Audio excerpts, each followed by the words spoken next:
Voici l'origine de la pauvreté de nos parents. Voici l'origine de la pauvreté de nos parents dans les campagnes aujourd'hui. Dans le passé, nos parents étaient les plus riches. Ça veut dire dans les campagnes, quand tu arrivais dans un village, on pouvait compter du bout des doigts les gens qui étaient vachement riches. Et vachement riches en biens, en tout ce que vous savez. L'origine de la pauvreté de nos parents a commencé depuis l'arrivée de ces biais-là. Depuis l'arrivée de ces biais, l'origine de nos parents a commencé jusqu'à nos jours. Et quand tu arrives aujourd'hui dans les campagnes, tu constates que rien ne va. C'est la pauvreté qui règne, la famine, en tout cas beaucoup de choses, et rien ne va du tout. Ce biais est à l'origine de la pauvreté de nos parents. Pourquoi je le dis? Bien avant l'arrivée de ces billets de banque, nos parents ne manquaient rien du tout. Nos parents avaient tout à leur disposition. Nos parents avaient des biens palpables. Nos parents étaient riches en biens. Mais dès lors que le biais des banques, ou si je peux le dire, le système colonial est arrivé en Afrique,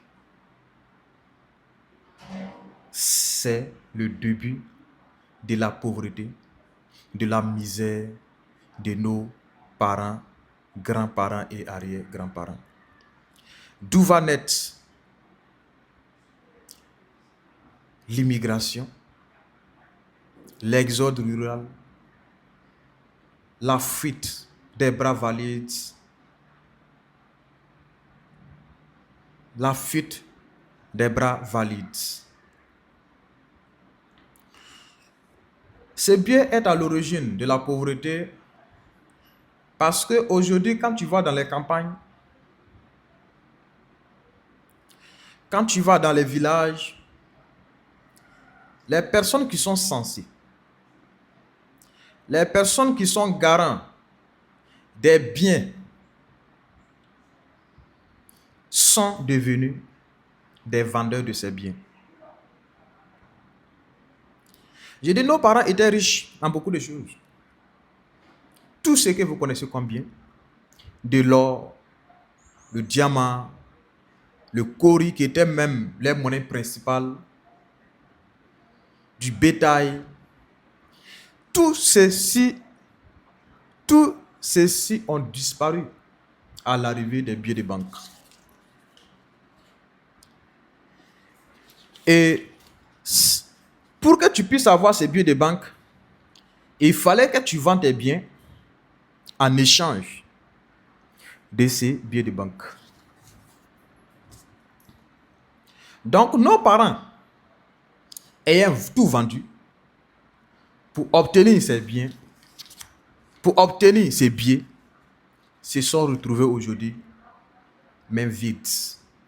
Se sont retrouvés aujourd'hui sans bien ni ces billets de banque-là.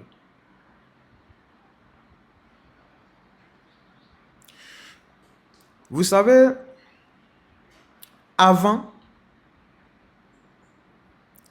tout se passait de façon physique.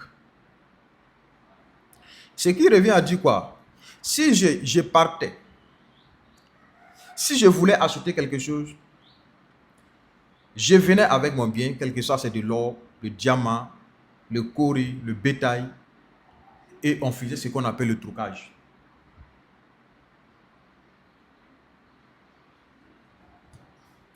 Maintenant, depuis que les billets de banque sont arrivés, le trocage traditionnel a disparu. Ce qui veut dire quoi? Il faut vendre maintenant son bien pour obtenir ce billet. Et c'est ce billet qui va te permettre de faire le troc maintenant, moderne. Ça veut dire tu achètes quelque chose, Tu donnes ce billet de banque et on te remet la chose que tu veux. Donc, nos parents ont tout vendu. Nos parents avaient de l'or pur. Quel que soit, c'est le diamant, le cori, du bétail, du vrai minerai, les vraies perles. Nos parents ont tout vendu pour obtenir le billet de banque. Et quand ils ont fini de vendre tous leurs biens, aujourd'hui, nos parents se retrouvent dans des situations très difficiles, dans des situations pitoyables, parce qu'ils ont fini de vendre leurs biens. Aujourd'hui, tu ne vas pas rentrer au village, voir un vieux qui va dire bonne arrivée mon neveu, bonne arrivée mon petit-fils, bonne arrivée mon enfant, tiens ça, tiens ce cadeau. Non. Aujourd'hui, quand tu arrives dans le village, c'est nos grands-parents qui veulent encore, c'est-à-dire qui cherchent de l'aide chez leurs petits-fils, chez leurs neveux. Or, dans le passé, c'était le contraire. Dans le passé, nos parents avaient tellement de biens, nos grands-parents étaient tellement riches. Quand le neveu, le cousin, l'enfant, le petit-fils arrive dans un village, il sait qu'il va repartir avec beaucoup de cadeaux venant de ses parents. Aujourd'hui, c'est le contraire. Aujourd'hui, les oncles, les cousins, les parents, les grands-parents comptent aujourd'hui sur leurs neveux, sur les petits-fils, sur les enfants. Pourquoi? Parce qu'ils ont fini de vendre leurs biens. Donc leur espoir porte maintenant sur les enfants.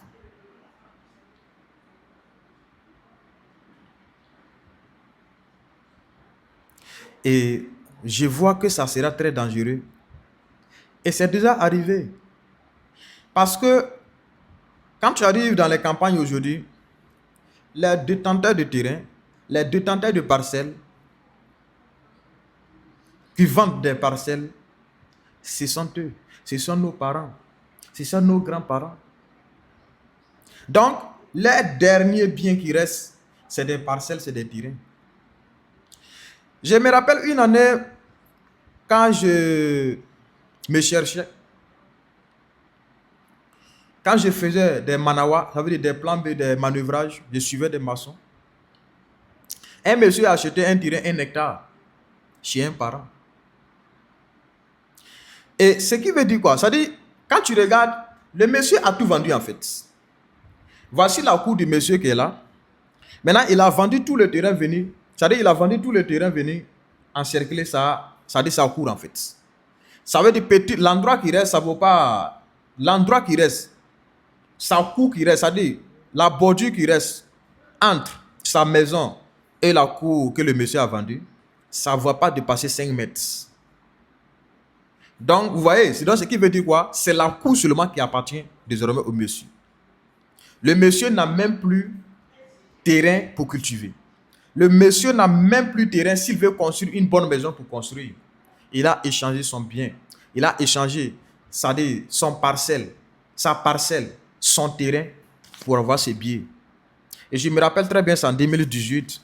Et si tu vas aujourd'hui, tu demandes au vieux où est passé ce billet. C'est que le vieux va te dire, je regrette mon petit. Ce vieux va couler les larmes. Mais le terrain du monsieur reste toujours là. Le terrain du monsieur va prendre de la valeur. Le terrain du monsieur continue de donner des résultats positifs. Maintenant, qu'est-ce que ce monsieur devient? Qu'est-ce que ce parent devient? Qu'est-ce que ses enfants deviennent? Qu'est-ce que ses petits-enfants vont devenir demain? Ses arrière-petits-enfants vont devenir demain. Chers amis, revenons à la base. Si nous voulons laisser quelque chose à cette Afrique, si nous voulons laisser quelque chose à nos enfants, arrière et petits-arrière-enfants, il faut que nous revenions à la base. Si nous courons derrière ces biais, nous allons tout vendre. Et ça sera un regret pour nous. Donc, peace and love. Je vous aime. On est ensemble.